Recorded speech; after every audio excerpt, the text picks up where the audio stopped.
Hey, Brian from Garage Mahal. Today we have our Model 3, which has a noisy front end issue. Go ahead.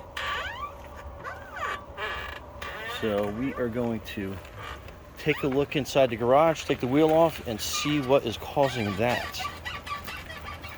All right, so we have the Tesla up on the lift, and we basically figured out that it is the upper ball joint, and I can kind of show you that. I'm going to hug the wheel so you can hear that. Okay, now, why does that happen? One, this vehicle has 70,000 miles on it, but also there is a little bit of a design flaw, and I'll show you by using a bottle of water. So if it starts raining and you're driving around, what happens? That water drains out on your entire suspension system. Like, it's probably a really bad design. Most cars do have a hose that comes down, follows the body down to the bottom. That's the correct way to do it. That way it doesn't get on your suspension. So what happens is, up here in the Northeast, we have a lot of salt from the snow and ice and stuff throughout the winter. So all that snow and salt falls around here. Now the other thing is, this is a sealed system, so we can probably get a good shot of it from the top.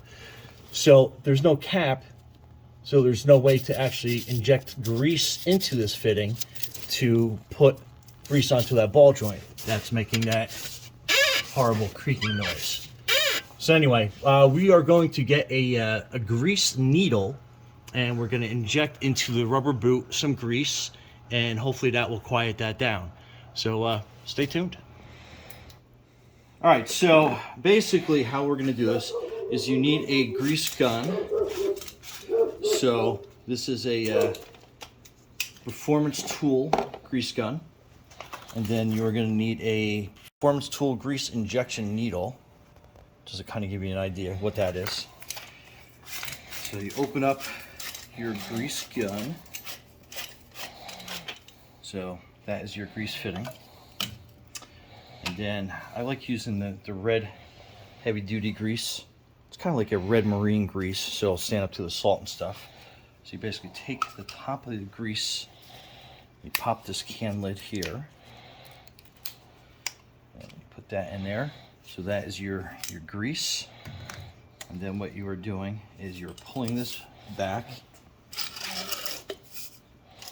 and that should lock in place.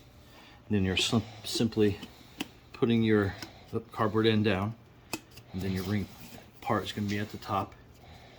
Basically putting it in like that. And then you are pushing this together.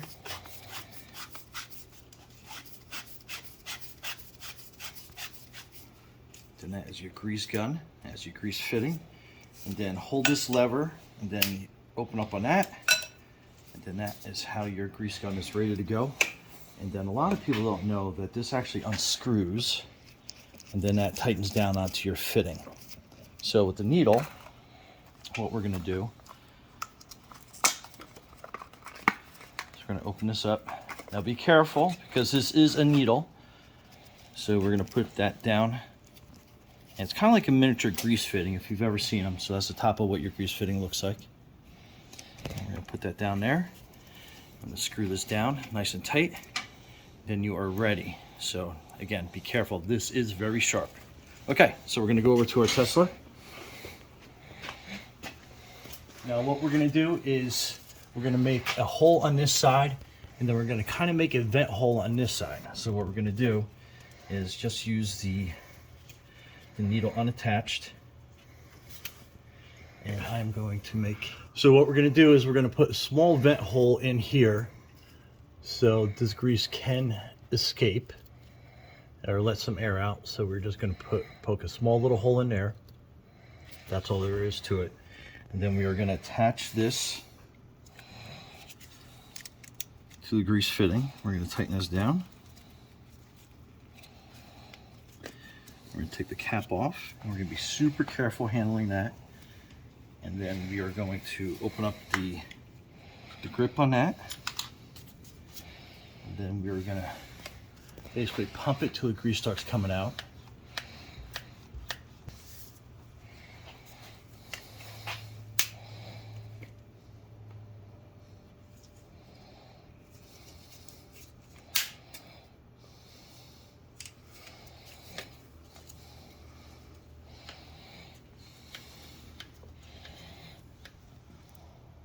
Okay, so that's grease coming out. Okay, we'll clean that off. And we're just going to poke this in through that part of the boot. All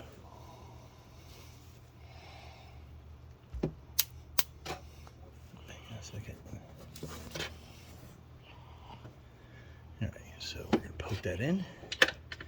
We're going to give it a couple shots.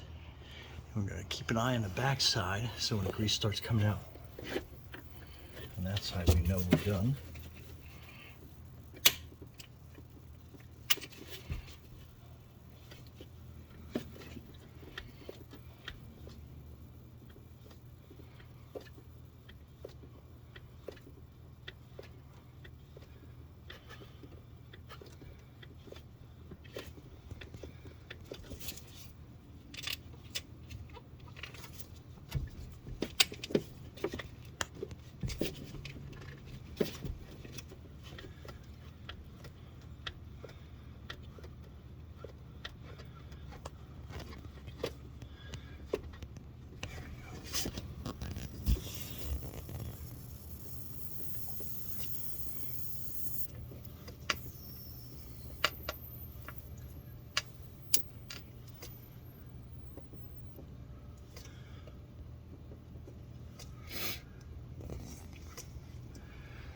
Okay, so we put enough grease in there. Then it come out the other side, but it doesn't necessarily have to come out the other side. And make sure that you put your cap on your needle so you don't hurt anybody with that. I'm gonna put that off to the side. Okay, so we got the needle out, and basically what I do is I just kind of like to clean it up a little bit, but let's just move that wheel back and forth, and our squeak has gone away. So let's bring it on the road and we'll spin it around the driveway a couple times, and we'll show you that there's no noise, and this was a pretty easy fix. Make sure that if it has started to squeak, that there is going to be some wear on his upper ball joint. And how you can kind of like tell is you grab the wheel this way and you are going to be like wiggling it back and forth. One that is going to test for a bearing issue as well as your ball joint issues. Now, you don't want to have any movement when you're pulling it back and forth this way. When you're pulling it this way back and forth, you don't want to like over pull either way, but you just want to kind of like rock it back and forth and to see if you feel any movement or anything else. But again, this is kind of like a temporary fix. This upper control arm will have to be replaced at some point, but this is a good way to make it last longer and to make sure that you don't have any issues.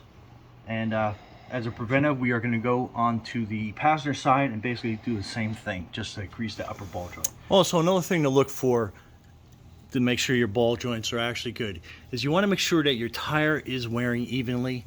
If you have any type of inner tire wear, that is a good sign that your ball joints are failing or wearing, and you need to replace them as well. So always make sure to check that, and you can easily do that by inside your car. Just turn your wheel all the way to the outside, then you can check the inside of the tire really well. I mean, you can kind of get a good idea by looking in here as well, but you want to make sure that you turn it and inspect your tire on your driver's side, and then on your passenger side basically do the same thing. Just pull the tire, turn it all the way to the outside so you get a really good look at the tire wear. It's also a really good telltale sign if you have any underlying suspension issues. If the upper or your lower ball joint is wearing uneven, that will give you a really good idea. And this one has the split lower control arm. But anyway, and as you can see and hear, completely squeak free. All right, Garage Mahal, thanks for watching, and be safe out there.